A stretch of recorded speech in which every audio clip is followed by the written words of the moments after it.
Delighted to be here.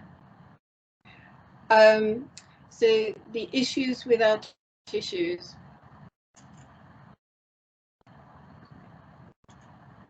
I am Jane Green, and I've put my qualifications here, and it might look like I'm showing off. I think I'm really quite proud of them, and I'll tell you why in a minute. And my links will be available at the end if you have more questions or I haven't answered them correctly or succinctly, which probably might happen actually. Before I start, I'm going to, it's such a big topic, so I'm going to talk about the most commonly presented symptoms and conditions we find with children and adults. So it's huge. And this is my term. I've never met him, sadly, but Professor Graham, who I call the godfather of beds, a very famous quote by him was that no other condition in the history of modern medicine has been neglected in such a way as Ehlers-Danlos syndrome. And we'll find out a bit more too. But I would say by others, and as you'll find out in the history, which I'm going to go back to, this has been around, this was mentioned 400 BC, so 2,401 years ago now. I hope it changes. There's a lot more to this than being double jointed, which comes up all the time. And so I hope that you will, the idea of this presentation is you'll get more awareness and see why we need to look at it further. I'm going to tell you my story, and as I said, it's because it is quite pertinent to this whole thing. I moved to 6 different schools in different countries before the age of 10. I was considered dim, and I was bottom-setted when I came back to the UK in a secondary school. I had no consistent building blocks in numeracy and literacy. I had a lot of trouble handwriting, I still do. I didn't want to do the same as the others either, and it took me twice as long to make my handwriting legible. As an assistant head teacher, I had to put all sorts of adaptations in, which I always do. I had issues with my joints. I used to do party tricks and see how far I could bend and do weird contortions with my body with one of my sisters. My shoulders were issues. I had lots of bloating, tummy issues, headaches, migraines, illnesses, low sort of grade infections, sometimes more acute ones actually. I was often absent from school, considered dim. I couldn't see any future or why I was there. I was actually scared. I was considered a bad student and dim, but at the same time, I was actually knew answers quite a lot to things, but I had to hold myself back because it wasn't great to do that in a bottom-setted classroom. I left at age 16. I only achieved 2 basic qualifications. I had taken more on the day actually. I'll just remember that, but I remember being very ill too. Most of the time I felt different. The girl groups I was in by then would say you can be normal sometimes. I never knew what that meant. I often felt like the replicant from the original Blade Runner, hence that picture. And someone would find out that I was different, and I didn't want that to happen. I knew I was different, but I knew I couldn't be because I was a girl. Later, after marrying and having my children, my first one had a very, it was a very late and difficult labour. I had terrible issues. He was in a lot of pain. He couldn't suck, he had stomach issues, night terrors, terrible allergies, eczema, and anaphylactic episodes with tree nuts. He was diagnosed autistic, dyspraxic, and with ADHD at age 2.5, which was incredibly young back then, which was in the 1990s. My second child also had medical issues. I later became, well, not long after, became a single parent, and I had lots of personal medical issues myself. Pregnancy made it worse. I tried to engage in play schools and in primary, but we were often excluded. I worked out that I needed to get a statement of SEN, which was the right thing to get at that time. There was no other support in those days, just blame, refrigerator mum, being told to watch soap operas on TV so I could learn to communicate with my children. We did communicate, and I honestly couldn't see the point of that, but I always did try what I was told. Why would they say that? I don't understand. I wanted my children to be included. I wanted them to be educated, but the teaching staff had never heard of autism, let alone special needs, and I didn't know about the medical issues. I studied psychology to help others teach children like mine psychology, because the ed psychs had not been the greatest help to me. So I thought that was really important, and luckily the local open university let me in and do one basically for free because I was a carer. So that's why I studied it, and I found I could do it. I didn't know how to construct a sentence actually, but I did it. It was online. It's not like it is now. You had a great big pile of books and you went online like every, I think, 6 weeks, and it took half an hour to turn the computer on. But it got there, and they were very flexible in those days. That was the only thing we had. And I won awards. I went on to do my teaching degree, which was needed for the ed psych. I was the first person in my cohort to teach my colleagues on SEN and autism in the course, because there wasn't actually anything going on, and they were very grateful. I had continued all this time illnesses, operations, low-grade infections, headaches, allergies. The list will go on, as you will see. My eldest was then in a weekly special school, which was the only option to me at that time. Although I was offered a place for the new doctorate, the ed psych, I was too old at the time and sadly had to decline it, which was a shame. However, I carried on studying and became head of department, then advisory autism teacher for the county. I was made redundant because there were a lot of cuts then in 2010.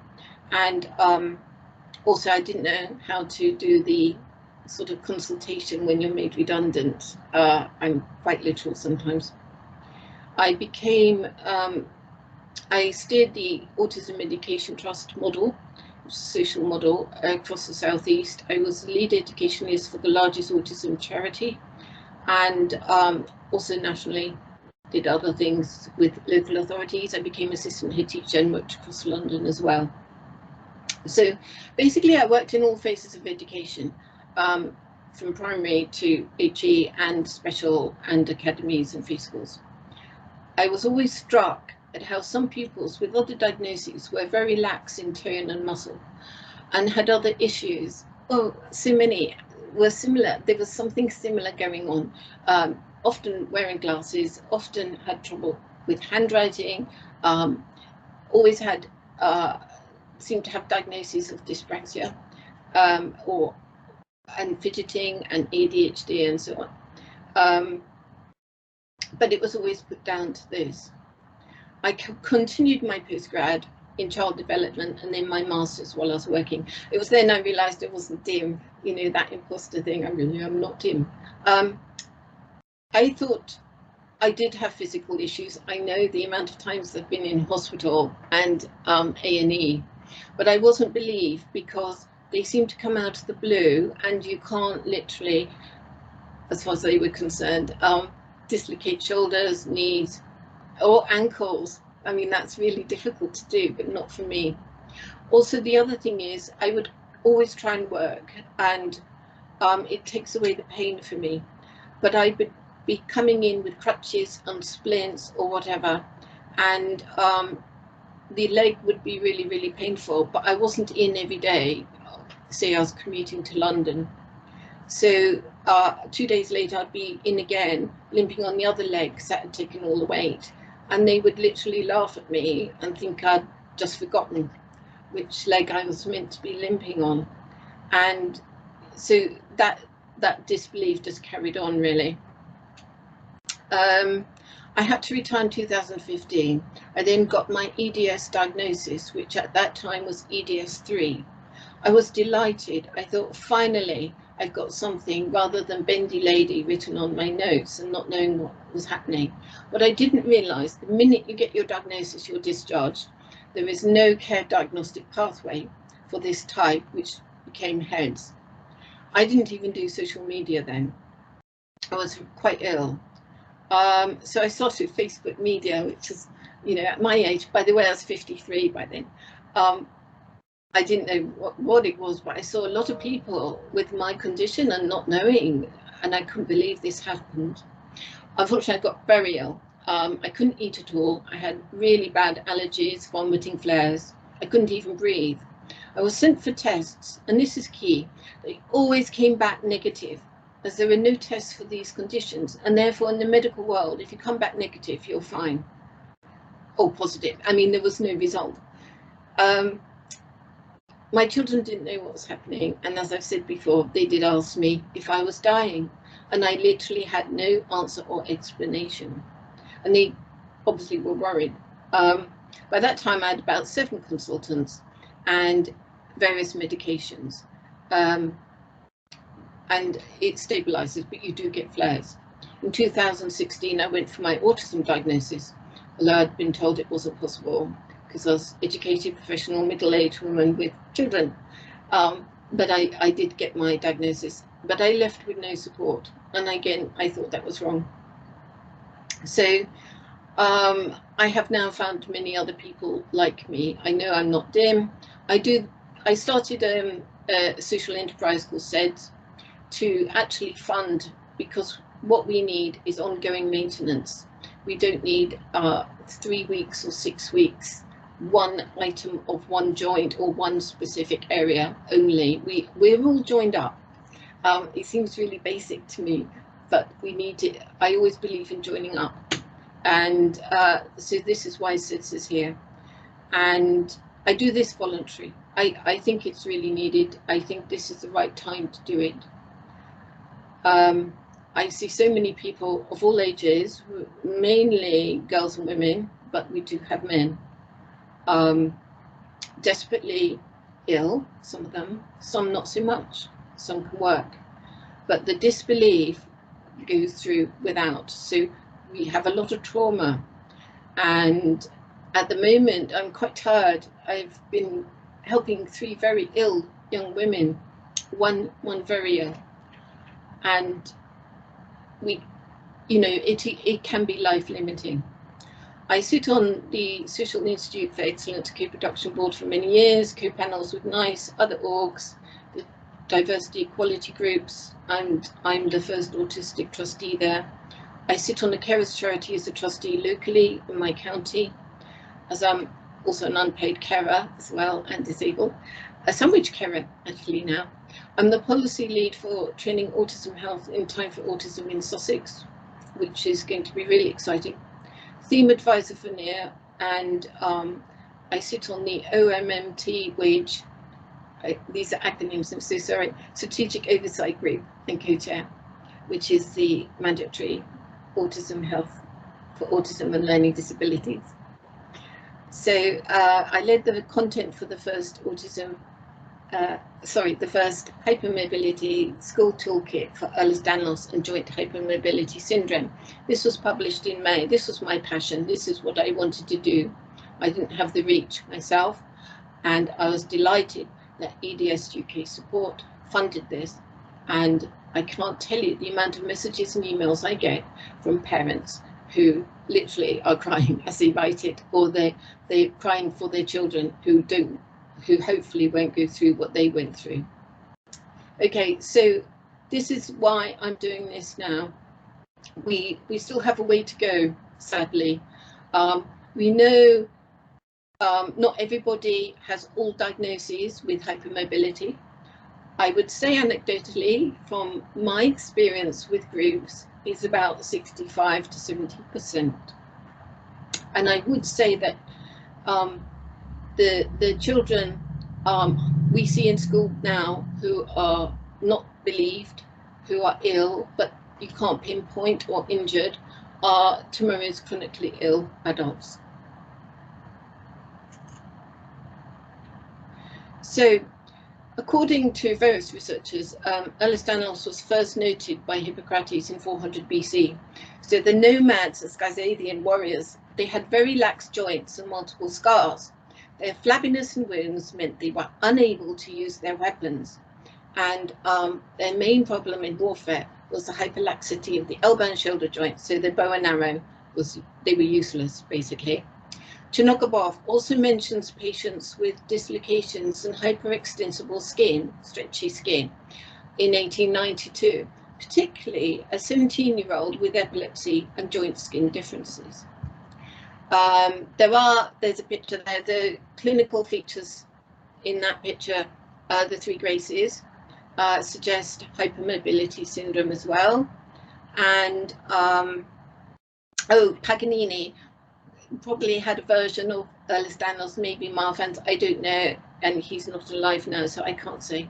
But he was very, very tall and had a huge handspan, and you can look it up further if you want. The classification of Ehlers-Danlos began in the late 1960s and has been redefined several times. In 2017, the International Consortium changed EDS to 13 named types and 4 of hypermobility spectrum disorder, which is closely related. It is multisystemic and can be complex. It is known, particularly for me as well, to be diagnosed several times within a short time span with different diagnoses. So since 2015, I have been re-diagnosed, I think, for maybe 5 times. I would have to check that to be sure, but definitely 4 times in different ways. And it does matter slightly because of the pathway. In 1901, Dr. Ehlers, a Danish dermatologist, presented at a conference on Ehlers-Danlos, and this was repeated by a French doctor, Dr. Danlos, in 1908, and hence you get the name Ehlers-Danlos, which took me a while to pronounce, to be honest. It took me quite a while because I always see the H and the L in a different way.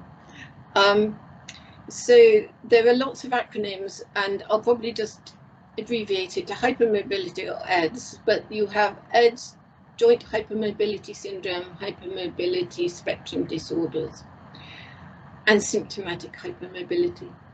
So they are heritable disorders that affect the connective tissue, which is different. And crucially, we know now that these connective tissues are found throughout the body. So it is multisystemic. Part of the diagnosis is the Baton scale. It's only a part, and this might change in the future with some key researchers. Usually when I'm doing this now and I can see people are suddenly like moving their joints. And I think you probably are with my teacher. He's on, so I'm watching. It's quite hard to get a diagnosis for EDS, really is, and even more so in children.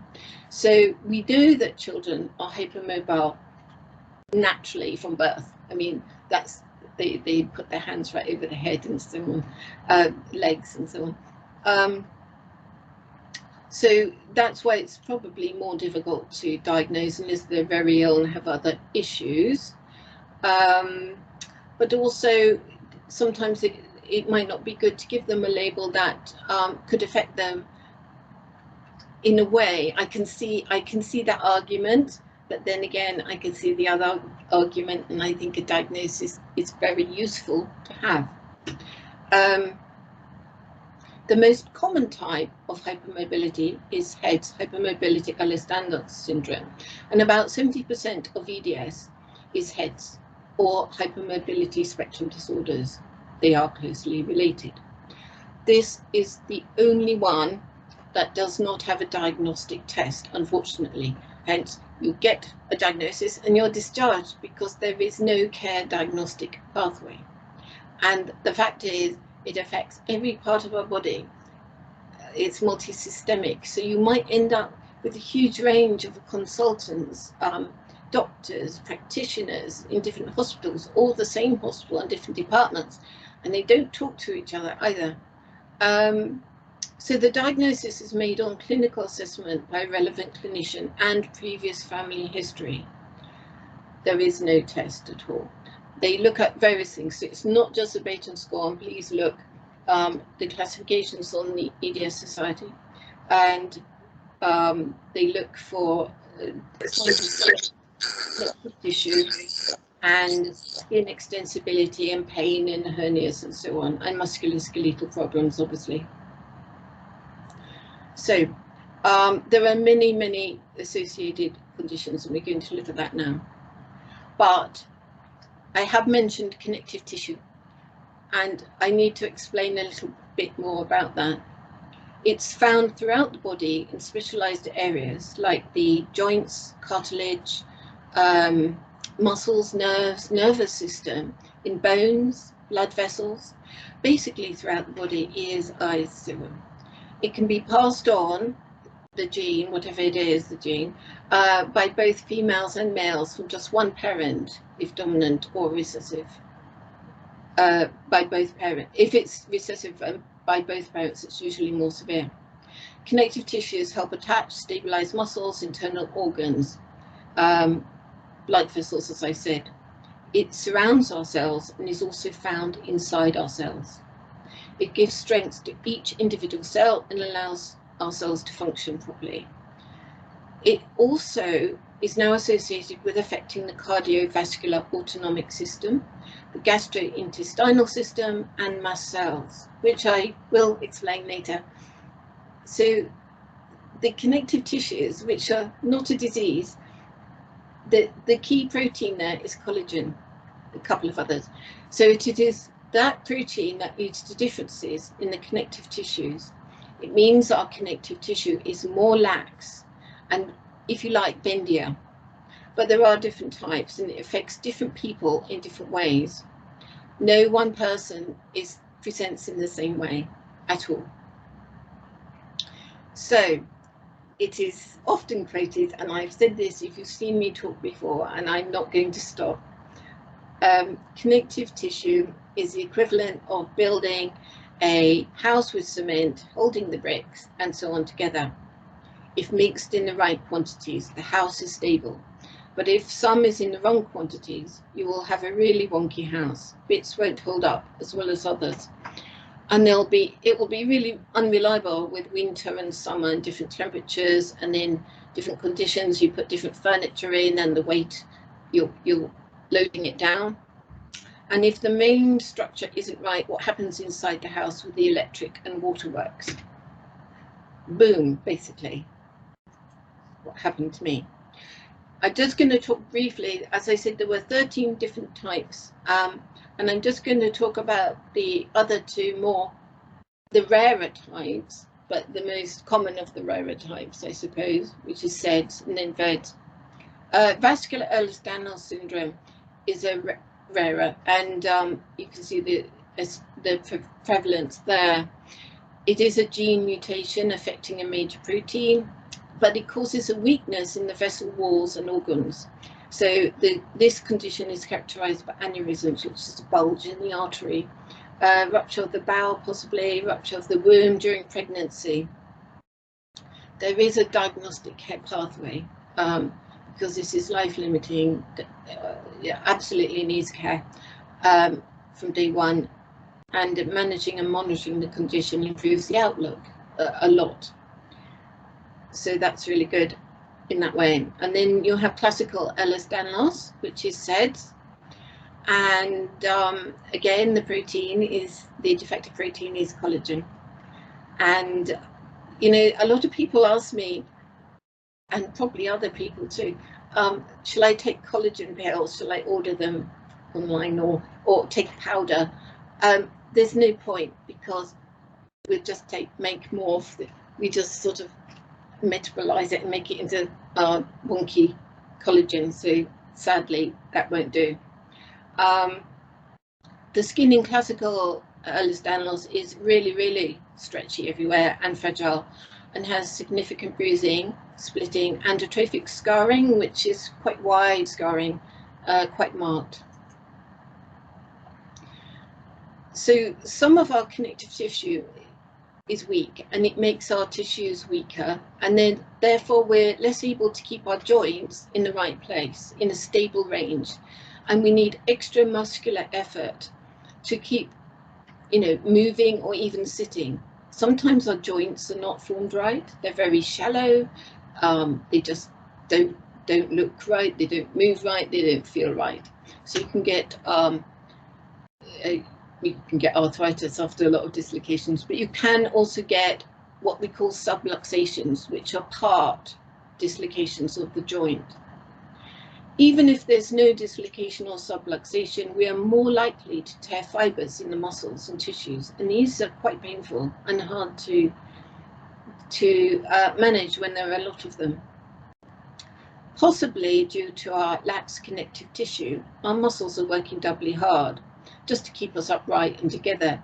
And although I said we're bendy and we're flexible, sometimes this actually makes us more rigid and we get muscle spasms, and they can be really, really, really severe and nasty. So we're advised to stretch the muscles out. Now, while stretching and deep massage is good, it can be very temporary, and sometimes what you have to do is the opposite. You actually have to strengthen your muscles in the right way. You might need a specialist one-to-one for that, and that's hard to find to understand the hypermobility.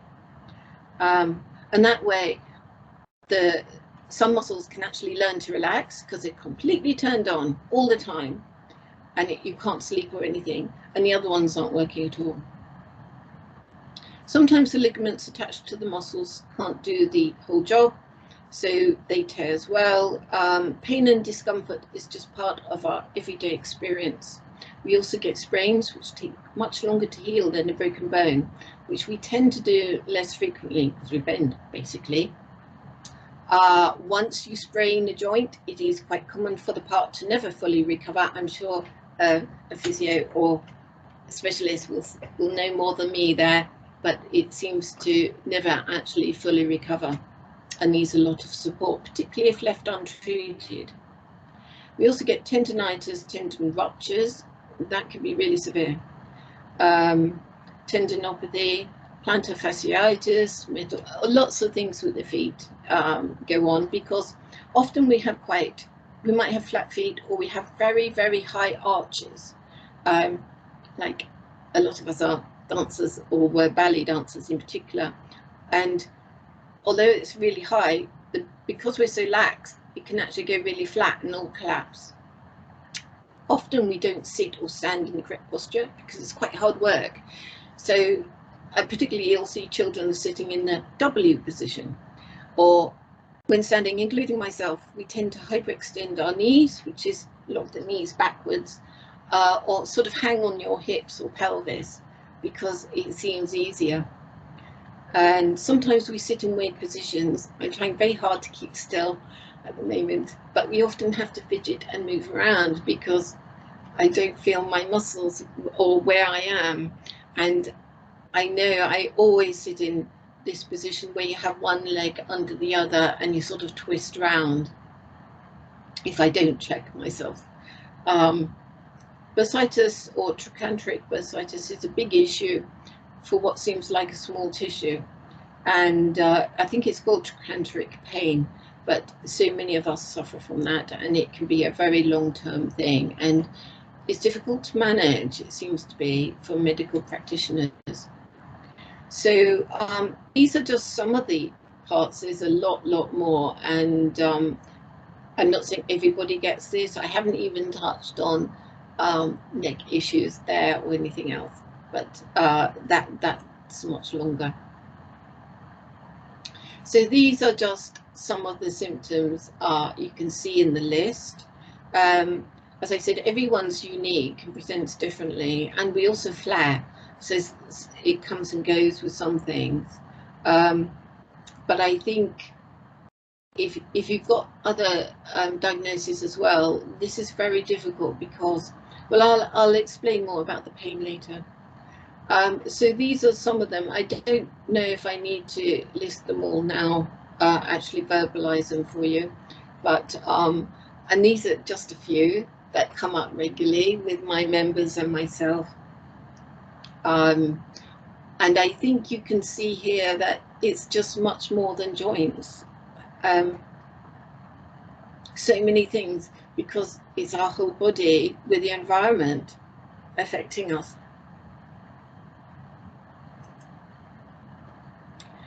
A lot of the people with Ehlers-Danlos, and I'm saying the whole group here, suffer from regular headaches, and this could be due to hormonal changes, raised metabolism. It could be actually migraines come a lot, and there are different types of migraines as well. And it can feel like a pulsating pain on one side of the head, right behind the eye, or muscle tension, particularly if you've dislocated a joint around your shoulder or neck. You can see that I have. It leads to a migraine because the muscles just go, oh, I can't manage this, and I don't know, the blood flow changes or whatever. High blood pressure and other physical conditions like intracranial pressure, headaches, tethered cord. Ears, tinnitus happens a lot to a lot of members.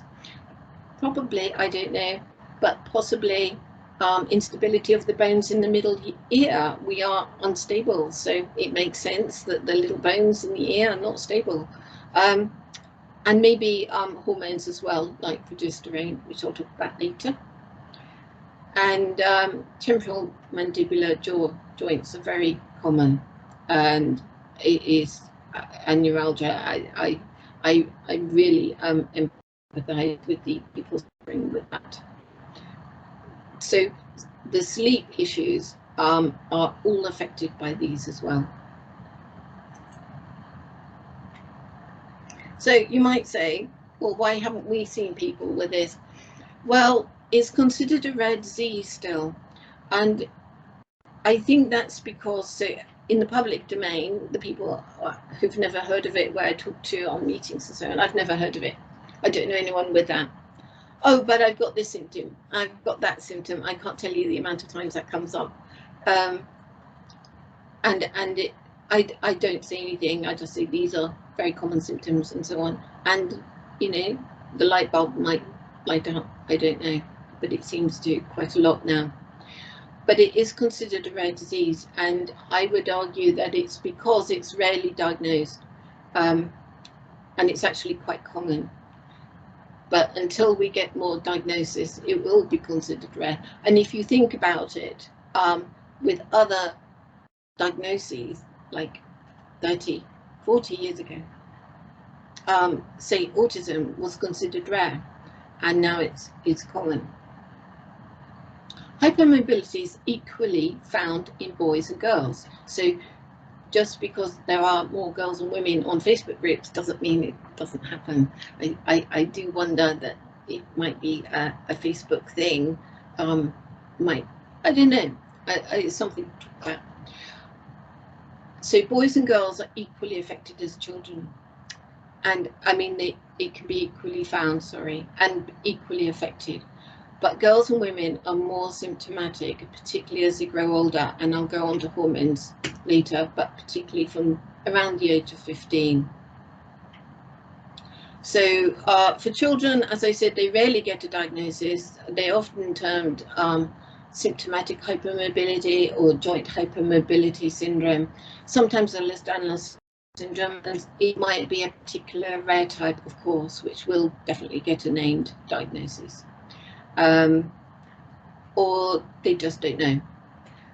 Why isn't it known about? Well, it's complex. I'm going to talk about the gender bias a bit later, actually. And it's just hard to get a diagnosis because the medical practitioners are not trained in it. So what I forgot to say was, when I was diagnosed with EDS3, which changed to HEDS 2 years later, I was sent back to primary care. My general practitioner doctor, and if you're not in the UK, we have the NHS here, and they didn't know anything about it, so I actually had to buy a book on it, and I ordered it and I gave it to them, and I really wanted it, but I gave it to them because I thought I need care, and I wasn't even earning any money then, so I thought this is wrong. We have to do something about this. So it is very hard to get a diagnosis for adults, and there are some members who sadly have a diagnosis. They have gone privately. They paid out a lot of money, and as I said, you have to see different consultants, and they've gone back to see another consultant who said, I don't think this is right, you need to get another diagnosis from this person.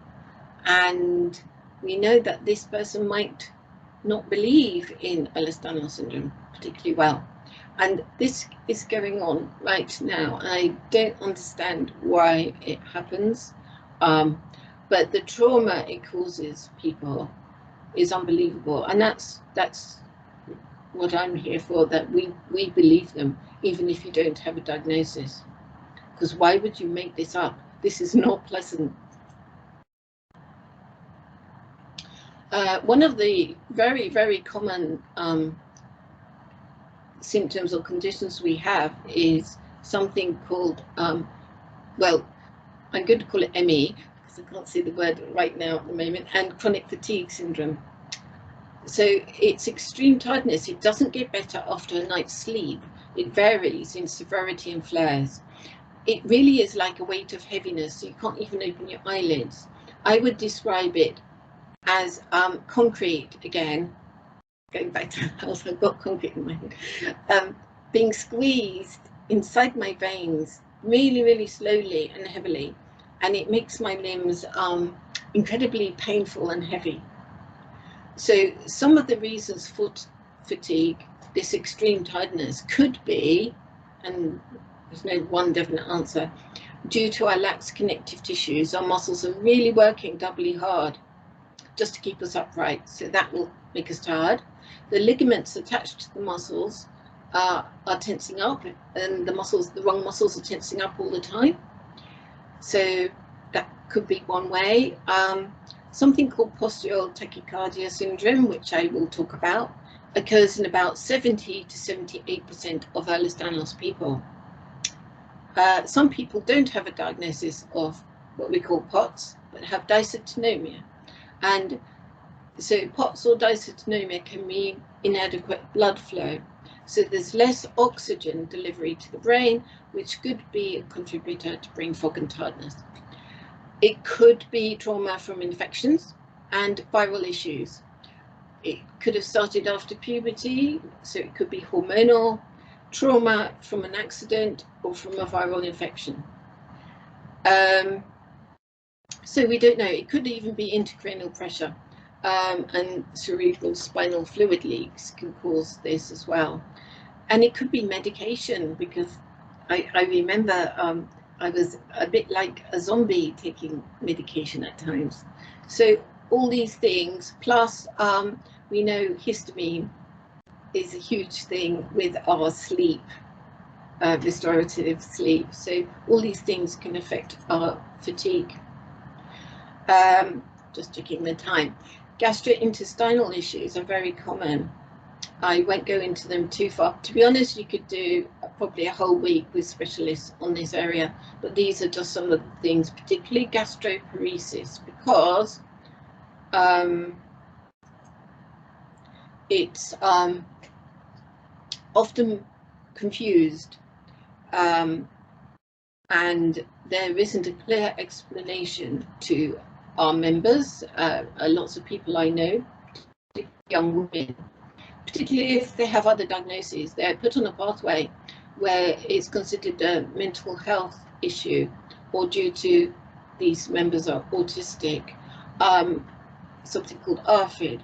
And in fact, it is a physical issue, like either hernia, a reflux, or gastroparesis, which is where the stomach nerve is actually part or fully paralyzed, sorry. And so there's very poor motility of the food, and you can really lose a lot of weight and be very, very ill. And you can, I'm going to be careful here, but it can be life-limiting, sadly. And I'm dealing with supporting someone at the moment. So hormones, we know that girls start becoming more symptomatic at puberty. For boys, and we know that testosterone builds up muscle mass.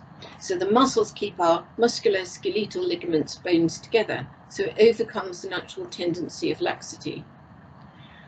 The hormones estrogen and progesterone seem to worsen symptoms and affect the connective tissues more, which possibly can influence hypermobility, particularly before and after menstruation. And this is very significant as it affects our proprioception, which is one of our senses. It affects our pain issues and causes our ligaments to become even more lax at these times. So it's also thought that these hormones can affect us during pregnancy, contraception, and particularly the menopause. For those taking HRT, you might want to look at that too. It's a very interesting, I think more studies need to be done on this, definitely. But we do know that progesterone tends to loosen our collagen and connective tissue. So girls do seem to suffer more pain and become more clumsy at this time. One thing about another hormone there is relaxin. So in pregnancy, you get a lot of dysfunction of the SI joint and pubis symphysis and things like that. Obviously, because you're pregnant and you have to prepare the pelvis naturally, but it can cause this is where we often get a lot of the lower back issues happening.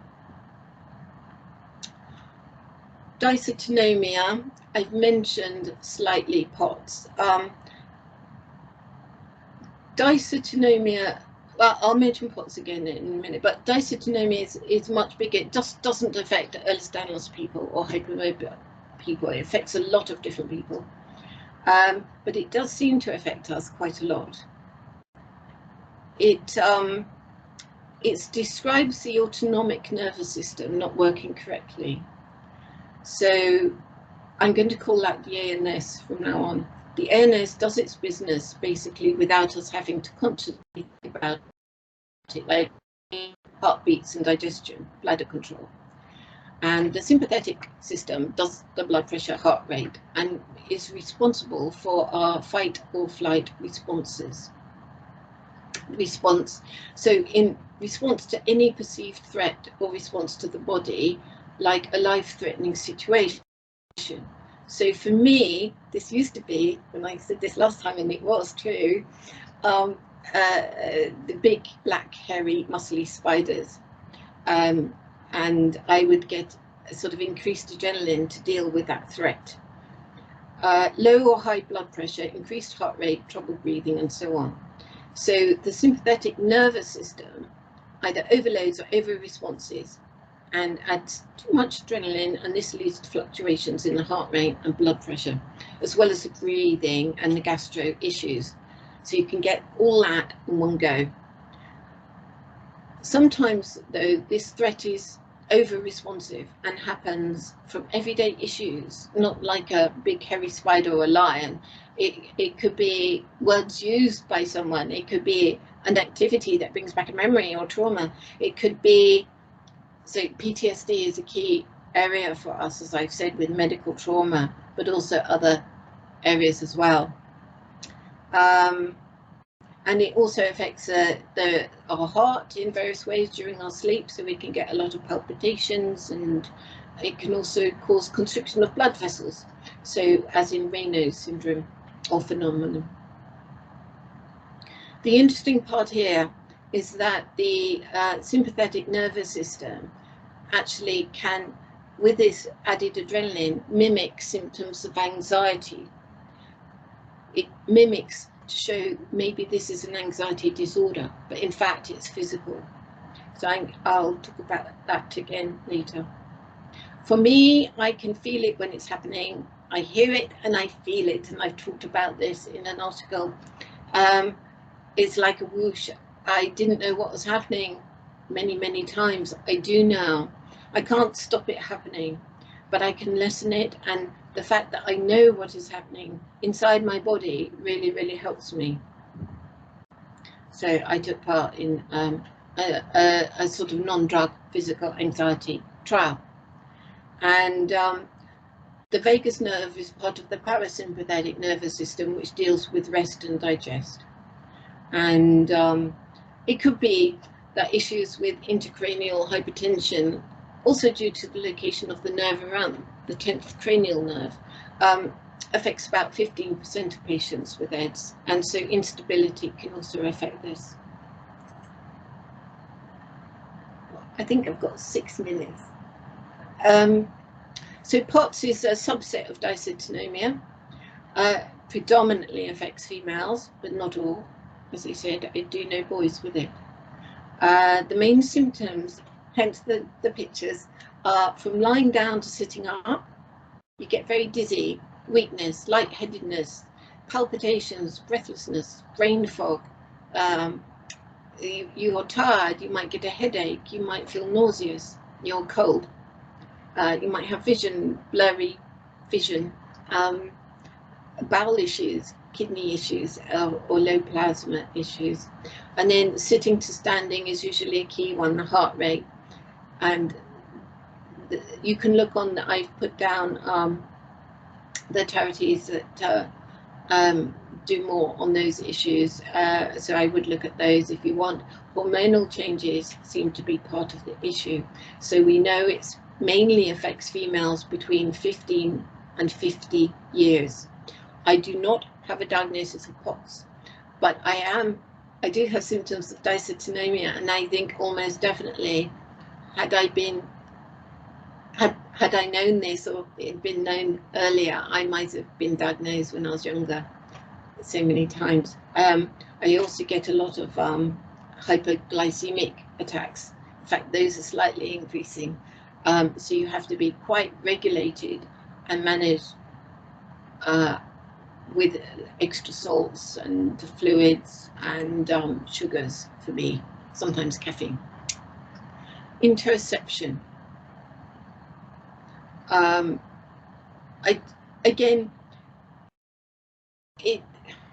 This relates to the nervous system, really.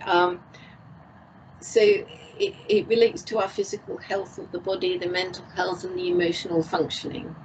It includes our skin, our muscles, our joints throughout our body. And what it does, it collects the signals and senses throughout our body and to the brain. So it helps sort of tell us if we're hungry, we're in pain, we're itchy, we're thirsty, whatever it is, or maybe we're scared because of the heart rate.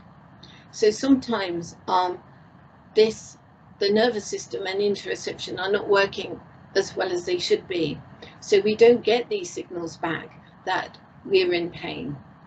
We don't get these signals back that we're thirsty and suddenly we're dehydrated, or we're really hungry and suddenly it hits us. Oh my God, I'm so hungry, I haven't eaten all day. Or I'm really tired, I haven't slept for a while, I must sleep.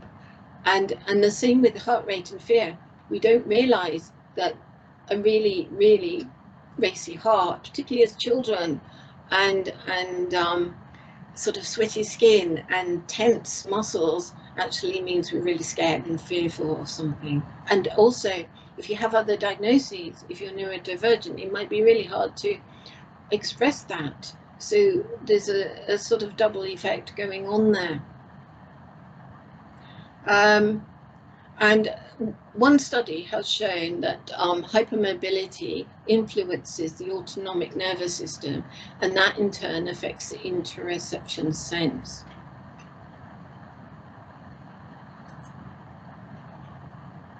So I've talked about anxiety here a little bit, that there is a type of the sympathetic nervous system can mimic symptoms of anxiety. And what I find with members, and myself actually have been through this, is we have physical issues, but it's all put down to mental issues, and we're put on a mental pathway for anxiety, and it doesn't help because it's physical. It might be mental as well by then because we're quite stressed going there and traumatized. So it is complex, but there is a study that says people with hypermobility are 16 times more likely to have panic or anxiety disorders. And hypermobility is also linked to fibromyalgia, chronic fatigue syndrome, ME, and irritable bowel syndrome. 2 more minutes. You can interrupt me if I'm wrong. So I talked about interoception already. It is the eighth sense. I'm sure you're aware we have 8 senses. I remember when I was teaching, we only had 5, but I soon grew 2 more, and which is proprioception. And I've got my cat there, and if you know me, I always do. But it's like the cat's whiskers. If you took away a cat's whiskers, which I hope you won't, they will be at a serious disadvantage of knowing where they are, engaging where they are in objects' relation to them. I used to do a lot of, when I did training in different places, I would talk about the shoulder pointing to a spot on the ceiling for proprioception. I have to do it a lot myself anyway for my injuries. And then the vestibular sense helps us to maintain balance and know where we are in relation to the space around us. So astronauts coming back from space, sorry about the picture, yeah, have to be carried out of the space capsule in a chair because their vestibular sense has gone awry. So understanding these inner bodily senses can really help interpret what's going on in our body, but it's much more difficult for people with symptomatic hypermobility, as our brain and body is behaving differently to other people. And as I said, with other diagnoses as well, recognizing emotions and sensations are even more confusing, and that all increases anxiety. Okay, 1 more minute. So here's a picture I did. So you can get that off our website if that's useful. I think I'm going to be on time. I love that. I just wanted to put stretch marks are quite common. They all vary, striae, so you can get them without any other sort of preceding trauma, like pregnancy, which isn't trauma, but I mean, you find teenagers with this, and it can be quite wide scarring, or it could be quite small, but it can happen in both genders. So these might be a little small to read, so I will read them out. Other issues with us are anesthesia. It's very, I would say it's about half and half. So local anesthetics don't work for a lot of people with EDS, and therefore, or they might work, but not for a very long time. And then people, particularly dentists, might wonder why we're saying it's very painful, and we need a lot of them.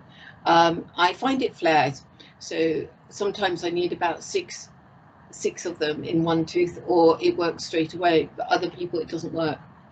Also, general anesthesia is a huge area, I think, that needs to be explored.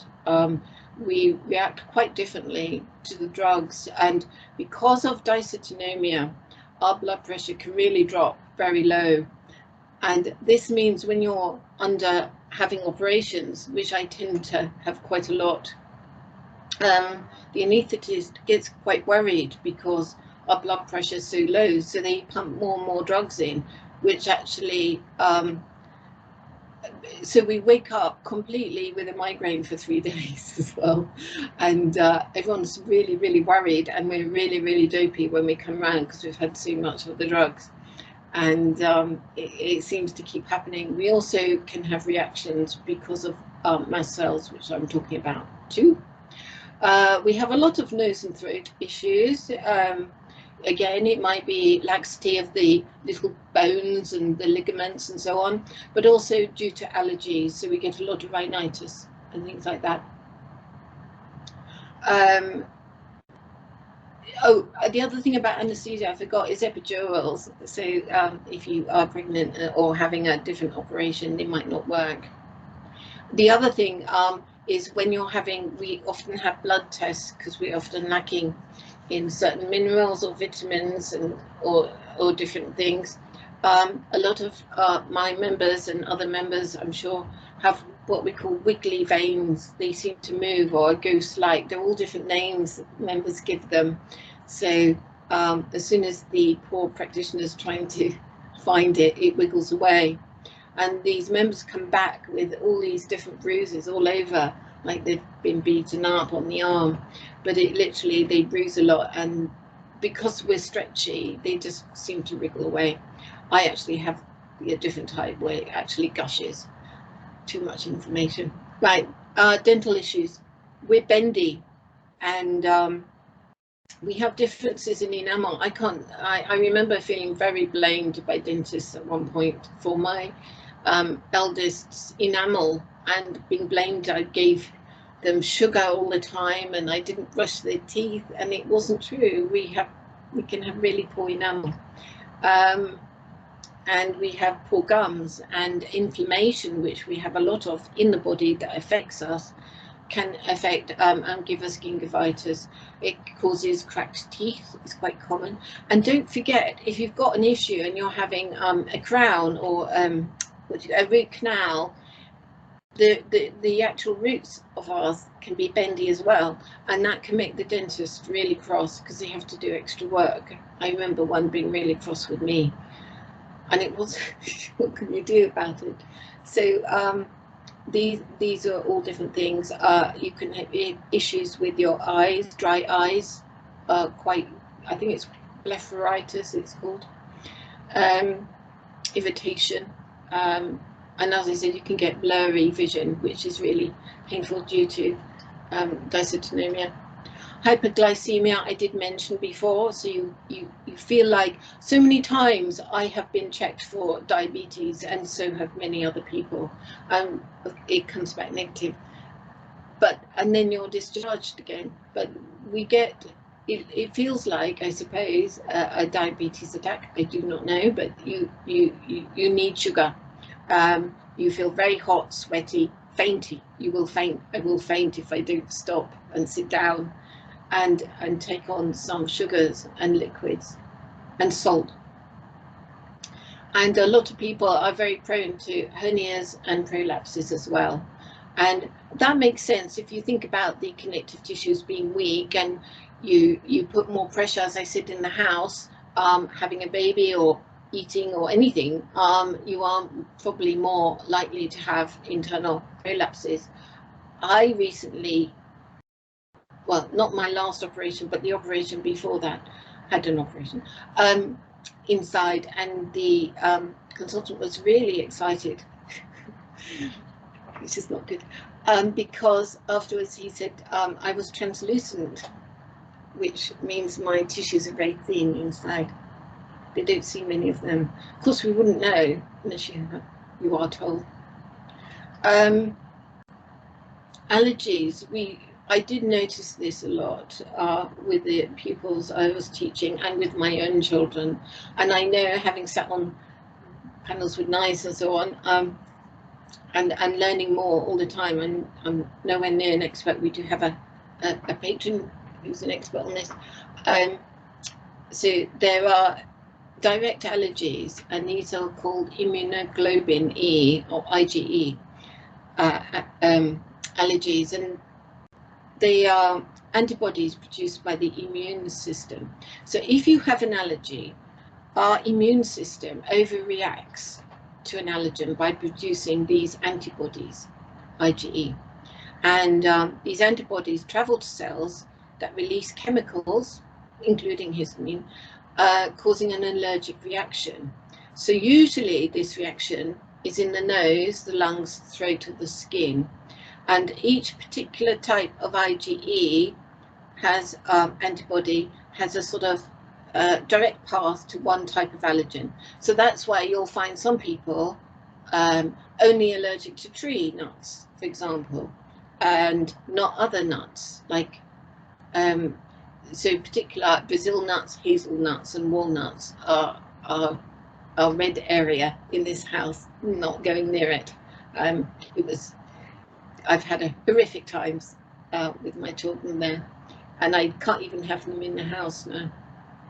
Some people are allergic to cat dander or horses or whatever it is, or peanuts, of course, which are much more prevalent everywhere in different foods. So, but the thing about direct allergies is they can be tested with skin pricks and blood tests, so you do get a result. This doesn't happen with all the allergies, sadly.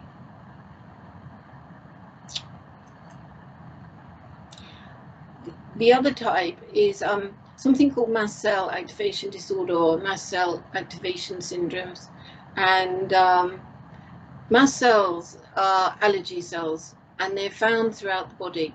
And so when we get a threat to the body, either it's real attack, you know, we are being, I don't know, beaten up or something, or it is a spider maybe, or it could be an airborne chemical or some other perfume. It could be a texture, it could be water, it can be temperature as well. For some people, it can be exercise. So we overreact and we release too much histamine alongside some other chemicals. And if we keep doing that, it can build up to a storm, termed a cytokine storm. So there are different types of allergies, and we can react in different ways. I react, this is my arm reacting. It wasn't just my arm affected, it was, but it is strange because it will affect some limbs in certain places, or the trunk of your body and neck, but not other places at all. And you get intense itching, redness, erythema, you get swelling, so fluid builds up, and heat. The heat is incredible. It's like, as I said before, you can put an egg on there and you could fry it on my leg. The surface of the skin is so hot, and that's why a lot of us actually have to put ice packs on when this happens. And it's not pleasant. You don't feel well. You have to be careful if you are prone to anaphylactic reactions, obviously, and that you are breathing and your blood pressure doesn't go too low. And you have to discover your triggers. So, and that's the difficulty with these things, is these are not tested. You don't have a diagnostic test for mast cell activation disorders, these sort of allergies. There isn't any. We have to keep diaries of things and be really careful and look at our histamine levels and things like that. And as I said, with the autonomic nervous system, that can also lead to this sort of reaction. It does for me. And so again, it's a brain body emotion sort of joining up, going on. And it's quite scary when it happens and you don't get any answers, and you can put on, you get put on a lot of antihistamines and so on, and stabilizers. But it can mean that people are really, really limited in the amount of foods they're allowed to eat, sometimes down to maybe 6 or 8 different foods, and really careful and not able to go out. So it can be really, really severe, or it can come and go, and it can just be allergy to a cat, which is really unfortunate, in my view. Pain. So I've talked about this a little bit. Pain can be acute, as in a dislocation or a sprain. That's really acute pain. It's usually, people might grimace now, but it's usually for a specified time span, and with painkillers, the pain can usually be muted. And then you have chronic pain or persistent pain, which is a long-term gradual build-up of pain, and it has harmful effects. So if we get a lot of acute pain and injuries, this could build up even if we get new acute pain from the old pain, because it's still there, particularly when you get arthritis and things like that. Neuropathic pain. So it could be that you get an injury or malfunction to the nervous system. So that's a different type of pain. I'm going to show you some pain pictures a bit more in a minute. And neuralgia, myofascial pain. There are many, many different types of pain. Fibromyalgia type pain, complex regional pain, and as I said, osteoarthritic pain. So I'm still learning about it. Headaches are pain as far as I'm concerned. These all occur, and this all affects our sleep as well, and our thermoregulation. So a lot of us have real trouble keeping our body temperature right, not just about Raynaud's, but I'm talking about the actual body temperature. We can actually freeze from the inside or get too hot very quickly, and people might think, oh, they're being very frail or sensitive, but in fact we find it really hard even though it's a normal temperature. So there are many things there, and I'm going to talk about these pain scales because they've been a real pain in my life, if you like. You see the smiley faces. I'm going to do the next picture. I'm sure some of you are quite familiar with them. I don't know about you, but I don't always smile when I'm happy, and I'm not always angry looking when I'm cross. In fact, I'm often the same, I've been told all my life. So these don't mean a lot to me. I never have done. And I have real trouble with emoji faces, although I am practicing. I think the pain score, I think it's Baz, again, we're in pain all the time as a child, as a pupil in school. They are in pain all the time. I remember talking to, doing a training session, probably 3 years ago now. And it's the first time I talked about stomach pain and interoception and so on. And they were saying, oh, my daughter's always saying she's got stomach pain, but we know it's just anxiety. And I said, well, actually, it might be physical pain. And she's trying to tell you that. And I would ideally believe her rather than not. But because we're in pain all the time, it's not a 10. I've had ruptured adductors, which were quite painful. But because I put 7 or 8, they discharged me, which was actually the wrong thing to do at that point. Dislocations, I will not put a 10 because they're so common. Again, just this January, after my operation, I couldn't take the weight of my body because I had abdominal surgery. So I put the shoulder out, but I didn't realize I wasn't sleeping very well for 3 days. And I realized I was actually quite breathing shallowly. And I thought I'm probably in pain. And although it was locked down, I've got a very good osteopath I went to see, which was allowed. And they said, yes, Jane, you've got a hole in the back of your shoulder and you've got it sticking out the front. You need to sort this out. So I still don't realize when I'm in more serious pain. I did this body map. I always design things and think I've designed it, and then I realize that nothing is actually novel.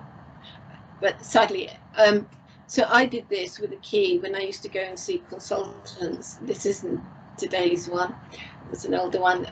So red was acute, blue was chronic persistent pain, and orange was sort of gurgly pain, but I didn't quite know how to do it. And I still haven't, and there are various ways, and I'm really quite interested in this because I found some wonderful, interesting people. And I saw Padfield's co-production of pain that she did with her patients, and I thought the barbed wire would have suited me down to the ground for my doctors, and the stabbing one, and that middle one. I don't know how to describe that one, but I'm sure I've had that one. I haven't had the firework one. So I really like these work for me. So again, why haven't we been, why isn't there more care for us? Why have we been waiting so long? I believe there is a gender bias, a medical spectrum bias. I think women, when you look back at shows in the past wearing corsets or whatever, you know, historical dramas, you see them fainting and swooning. I always wonder if they've got POTS because no one knew about it, and they always think, oh, she's frail, she's very pale, and think, gosh, you know, this is probably why. we didn't know what it was. No one knew what it was. It was always put down to other things, that women are more frail, or what we call medically unexplained symptoms. Women experience this. You know, they will. It's just complex. It's what you expect from women. And most of the research possibly is done on maybe males, with a gender bias, with male white mice. Sorry, I'm getting tired. I don't know. But there's definitely been a bias there. Diagnostic delay, there still is. I was told so many times by medical practitioners that it wasn't possible to do what I've done, and did I not like my job, which I really wanted my career, I'd worked so hard for. And even though I was assistant head teacher and used to holding my own, I could not talk. I go mute when I'm really stressed. And also, I couldn't believe what I was hearing. I thought I would not dream of saying that to somebody, and how could they? But I didn't know how to explain it, because there was no explanation. So I lost my career because I couldn't explain it. I had no diagnosis. So this is why it's important to get a diagnosis, because we're not believed. And also, if you are literal, it's very important. It's an acceptance to our issues. It's very important for you if you're working, and it's important for your friends and family, because they suddenly realize you're not a hypochondriac, which we get labeled with as well. We're not seeking attention all the time. There's more safety for our children. Goodness, they can go on and do, you know, all sorts of sports and things for some people, but at least, you know, they'll have good support there and be able to do it. There'll be better long-term health outcomes, definitely. It's better for the public purse, because going to A&E costs a lot of money, and we're out of employment and we're costing a lot of money. So it's all good if we can do that. And it prevents, well, hopefully death in some cases, and it has been the case. Serious disability, there might still be disability, chronic trauma, and accusations of making it up, and particularly in the case of pupils. So so many times over this, as I said, I sit on social care and education boards, and you know, if a pupil has unexplained trauma, like a bruise or a sprain, and there's no explanation, there's a duty of care to report it. We have to. But if there's no diagnosis in the family and it's hereditary, and the parents probably don't know, because it's their normal. If it's a mother as well, you know, she's had it all her life, she doesn't know why it's caused. Sometimes they can be accused of something called functional induced illness, which means they've actually caused this to happen to their child, and therefore the trauma can build up. So this is really important, why we need a diagnosis. I was really passionate that we had something for schools. I couldn't do it by myself. I don't have the reach, and I thought it was really important we join up. So I was really delighted when the Ehlers-Danlos UK funded this school toolkit, which is a free resource. You can go and use it now.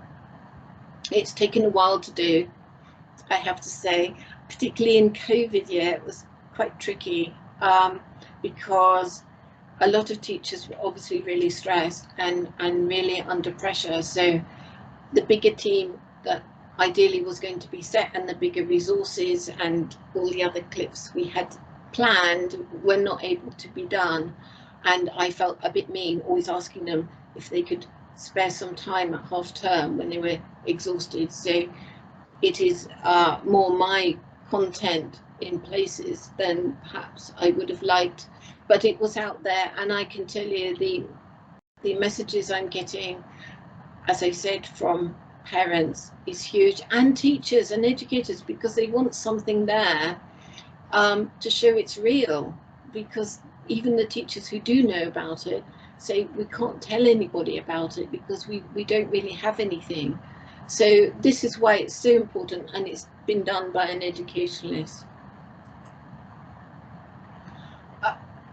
There are a lot of people, as I said, you saw my story, who are not at school. And the emotional-based school anxiety actually mentions key areas for why they might not be in school. And they say these children and young people are blaming somatic pain, headaches, stomach aches, poor digestion, bowel issues, tiredness, muscle rigidity, racy beating heart as symptoms of anxiety, and they're relating it to emotional anxiety. And it's Oxford, Coventry, West Sussex, County Councils. So I would say maybe they're correct, but maybe we need to look at physical issues here, interoception and hypermobility. And don't forget, there are other diagnoses that co-occur with this, 7.4 relative risk at the moment. There isn't a lot of data, sadly. People with hypermobility syndrome are overrepresented with anxiety in the population, and that can be associated with the ANS, the abnormal autonomic nervous system. I think this research is in the references. And as I said, joint hypermobility, people are 16 times more likely to have panic or anxiety disorders. These are quite small. I'm sure you can get the slide later. These are just some of the messages I get. They're really sad. And so one is, our son was told he can only come back to the sixth form if he is 100% well. He never went back to the sixth form. And the one above it related to that is that the form teacher told the son's friends there was nothing wrong with him and that it was all in his head. So from that you get trauma, and your friends are like, is it true? 12 years old, a substitute PE teacher ripped up, this is a pupil saying this, ripped up her letter from the hospital that said she was not to do PE, and the PE teacher made me do cross country with disastrous results. After my parents complained, school said there was nowhere else for me to go. The result, I never returned back to school on the GP's advice. I was very anxious and depressed, but Mum, single parent, was fined £1,000 as there was no medical evidence. And at the time, I was also undiagnosed autistic. A daughter, so this is the mum saying it, her daughter's 13, and her daughter said, I wish all people understood health conditions and that they have an effect on each other. When I'm in pain, it makes my anxiety harder to cope with. No diagnosis meant no illness. I was threatened with a school fine. When I tried to explain in a TAF is a Teams Around the Family meeting, I was told we don't have time for this. A mum said, I did an all about me profile page, good, which is what I want in the toolkit, for her son, age 5, noting that he had prominent veins on his face, but due to EDS, and because mum had heads. But they were worried, and it went to safeguarding family support worker to check, as they thought he was abused at home.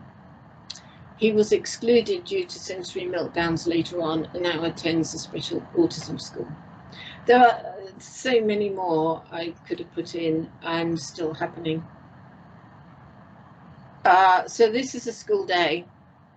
As I said, with dysautonomia, and particularly people with POTS, you can be very, very tired in the morning. You're not getting restorative sleep.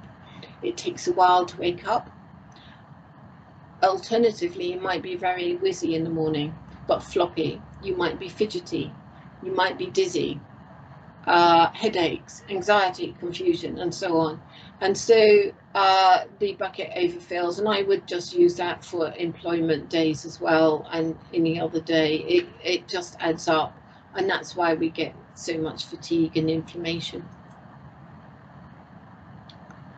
So as I said, in the school toolkit, we know that children have to sit on the carpet, they have to sit for particular periods of time, and without proper back support, this might be difficult for some pupils with hypermobility, symptomatic hypermobility. So they might be given special chairs by occupational therapists or physios if they have one, or it might be a really great school and listen to the parents and so on and say, yes, we can try that. But the thing is, and I've found this throughout my experience, you can put all the resources in place and supports, and hopefully the pupil understands as well, and it has to be what I call co-production, in line with them. But as they become teenagers, they don't want to be different from their peers. So you have to be really sensitive to that, because they don't want to wear big boots or insoles or splints sometimes, even though they know they have to, and they suffer for it. And I know this from my youngest, but it's really difficult. So they might not want a special chair. So when you come to secondary age, that's quite different from primary. I think offering alternatives, making sure that they feel empowered and they've got a choice, and it might be the wrong choice, but that's a choice, is good. And education on what it means, that they might be better if they do have this, and they'll be stronger and be able to do their passion. And it's all about passion and motivation, as I've always said for so many years with children. In science, you sit on these stools around a gas burner sort of table thing and a sink quite often. So it's really good to have supporter stools with backs for these pupils, or maybe particularly for those with dysautonomia POTS, they have their legs up, and that's quite a key point, particularly in secondary age as they become, going through puberty and so on. So that will help support the blood flow, dizziness and so on.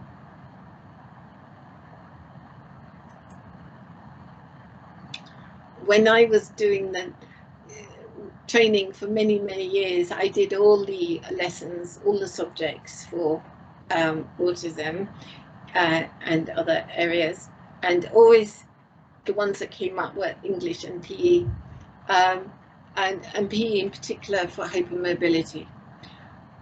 And I have nothing against PE, but I do remember suffering myself, sitting on a sort of cold field, wondering why I was there, and really scared of these hockey sticks coming towards me. I do like sport. I used to do quite well at it, but I couldn't cope with that, or it was really difficult to get changed and things like that. So PE probably comes up the most in my experience, and particularly because PE teachers are trained in a certain way, and I've been talking to them. I talked to a lovely PE teacher during my work doing the toolkit, and he said to me, it was really, really useful getting his insight, but he said, can we have a test? And I said, really? And he said, yes, I want a multiple choice test, really like them. So I put one in. I'm going to change it because it's got to be kept up to date and more difficult, I think. But that made me laugh. But PE is really affected. As I said, we have trouble with regulation with weather. Keep pacing, aid supports, nourishing food, liquids. So if they have an individual healthcare plan, or maybe an EHCP, which is an educational healthcare plan in the UK, in England, there might be specific areas they need there, but otherwise, if they've got some special needs put down, then it might be good to look at that. When we're doing sport, we tend to overdo things. So if we're really enjoying something, we get a lot of really good feedback that we're enjoying it. And sometimes we do too much and forget we're doing too much, and our muscles can get injured. And so it's really good to have that management there. someone overlooking us. We also might be very good. There are some extreme athletes out there with hypermobility. There was one of them, I see them actually now, but one very famous one was the swimmer who won all the gold medals. But it's trying to get that balance as well, that you do too much. In fact, I was talking to the PE teacher, and they said they'd never met anyone on any sort of spectrum with this at all, except they said, oh, we've got one girl, she's really good at kickboxing. And I'm going, oh gosh. But she's that's all she talks about all the time. She doesn't really react. She doesn't really want to know the others too much, and she's quite quiet, and she can be quite anxious, and so on and so forth. And I said, well, that's fine if she's good at it. That's good, but it might be useful to look at and see what she thinks at secondary age. So that was relevant, and maybe the family, just to make sure she's got all the protection she needs. Same with football and cricket. So my youngest had to give up, sadly, sport, because he doesn't have EDS, but he is sadly hypermobile in his ankles and knees, and he had growing pains. It was always put down to growing pains. He'll grow out of it, and I feel a bit guilty still that I believed them, and he was really in pain, so he had to give up, and he was captain. And so it has a real emotional effect on the pupil when they have to give up their passion. And in this case, we didn't have any choice, but I didn't know what the answer was and why it was happening. And that, I think that made it worse in a way. Obviously, I've had to give up so many sports, dancing, or even just going out to see friends. And it does have an impact on you a lot. But I would say it's keeping that passion. For me, it's keeping a bit of joy that you can do something. And you've got to find what it is, depending what the pupil has or your child has. Or even you as an adult, if you're suffering, find something that you can do. It is recommended that we do keep moving, if we can, to keep the muscles as strong as we can.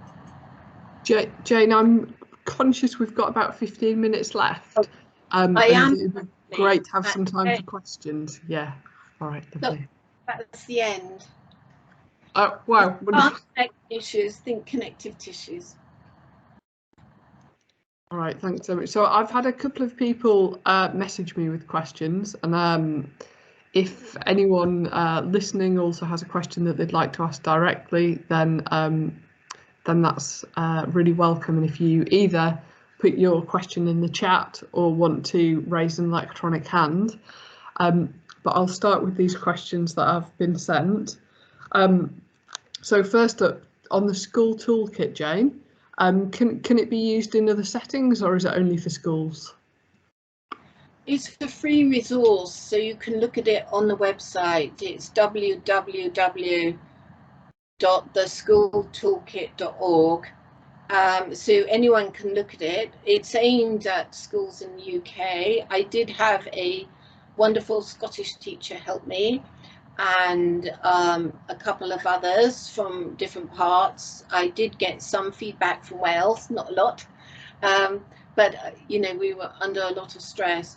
But interestingly, it's just been, I'm doing a conference next week in Australia online, and they were really interested because they have the same education system and the parents. So yeah, I would say. So I guess.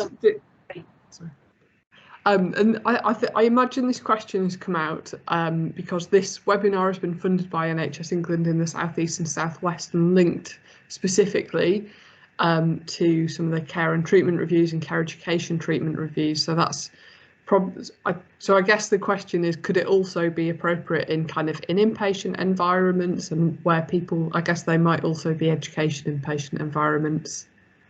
Definitely education environments, because it is education based.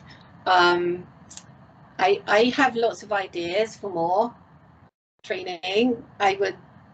So it is education based. We're basing it on a mainstream school in primary and a mainstream secondary. I can see it might be useful if they're in hospital, but I can definitely see there's much more opportunity to do more.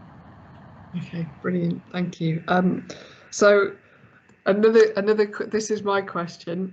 So it sounds like, so this has been a great introduction for me, who I've heard EDS being mentioned and really haven't known a lot about it, and I'm shocked and surprised at how far-reaching the impact is, and how much kind of throughout the body and the nervous system it can affect. And it sounds like it affects everything. Have you got any kind of tips or suggestions for how people might know when to suggest kind of like a referral or kind of further inquiry and looking for diagnosis? Any top tips around that? I would say if you've got a suspicion, if you've got family members who seem to suffer things like fibromyalgia, which is a quite significant pain syndrome, I would say nearly all our members, including myself, had a diagnosis of fibromyalgia and chronic fatigue syndrome, or ME, before the EDS diagnosis as adult. Don't tend to get it as a child. If you have a lot of allergies, or your child does, you know, take note of the allergies. They are indicative of things, I think. It's hard to see pain for children, but if they seem to get injuries or seem very bendy, you know, is good in gymnastics and ballet. You get an awful lot of people doing that. I used to do backward crabs, but and you might see it in that, oh, I used to do that and I can do my joints that way. So it's good to know about it, and there are books out there, put them in a reference, and the charities have a lot of information, as well as my group said. So you can have a look at all the sort of indicators. Now, it depends. If you're in pain and it's stopping you work, or something's happening and you don't know why, you can't eat, you seem to get anaphylactic attacks or allergies, you get stomach issues, you have a lot of bladder and bowel issues like constipation, eating issues, swallowing, tinnitus, you might want to go and see your GP. And there's something at the moment, it's still on the RCGP EDS toolkit, which is a group of people that wrote it, and a doctor, and it was for GPs to look at. It is being moved to a different post, which is why I haven't put it on here. So that isn't available at the moment, but that will help you. Or you can take the classifications from the EDS Society with you. I wouldn't say, I think I've got EDS. That doesn't go down well, but you say, I've got these symptoms, have you seen this? Which is what I did to one of them. And just write down your family history of symptoms like that. Do you have chronic fatigue? Do you have a lot of pain? Do you have myofascial pain? So it's tender spots everywhere. It seems like you've got a hammer touching, you know, beating you when someone's just brushed past you. And that's why you get a lot of pupils in school saying, he pushed me, he beat me up, and it was literally a brushing in the corridor. But if you're really sensory overloaded like that, and your pain receptors are like that, it can feel like it. I can tell you stories on that too. So that's when I'd say, but you can't get a diagnosis from your GP or doctor in the UK. You have to go and see a rheumatologist. And yeah, so they vary. You can see a private one. Sometimes private ones are not believed, which is what I'm finding at the moment, slightly. Or you can wait for an NHS one, which is a very, very long wait. Very long. Particularly in COVID times. But I would say that, well, hopefully most groups, and I know mine, we would believe you with a diagnosis or not a diagnosis. And if you've got any of these symptoms, I talk to so many people now and they think, what is it? And I say, well, it's a bit of this and a bit of that, but you can vary. And they say, oh, I've got that, and I've got that. And it's like, I was talking to you about something else, but we've gone on to this, and now they've gone off to their GP. And it's happened so many times, I've lost count. Thanks, Jane. So it sounds like kind of encouraging consultation with GP and kind of taking some supporting information with you can be really beneficial, but really challenging to hear how long and difficult the process is for referral and diagnosis. And so what we'll do when we share this presentation online is we'll also include some links to other support and the toolkit and that kind of thing, so people can see and access that as well. That'll be really helpful. Absolutely, and I think the more information people have, the better they feel to cope. And it is, I understand it's very complex, these systems, you know, with children and adults. You know, it's not easy. We can't be cured, but we can be managed. And I think with joining up, co-production in medical health, somewhere along the ladder, we'll get a better result outcome. Thank you.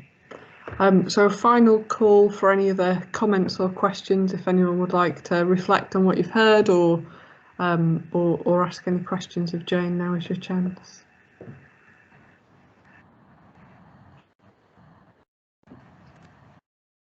Jane, can I just ask a quick question? It's Mike Thomas. I'm a clinical reviewer and I do occasionally chair CTRs, but my question relates to how the hypermobility might relate to people who've got autism. I work quite often with one particular expert by experience who's got hypermobility and so recognizes it when other people are describing some of the symptoms. And I'm just wondering if there's any known sort of research that links both of these conditions together, because it sounds as though it's quite a common thing for us to be thinking about when we're doing these CTRs. I don't know what a CTR is, I'm so sorry, but yes,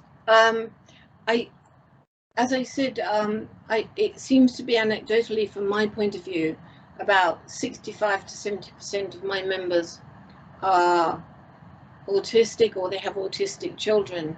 But we do have a patron in SEDS called Dr. Eccles, who's a leading researcher in this area. So she has some evidence which is in the references.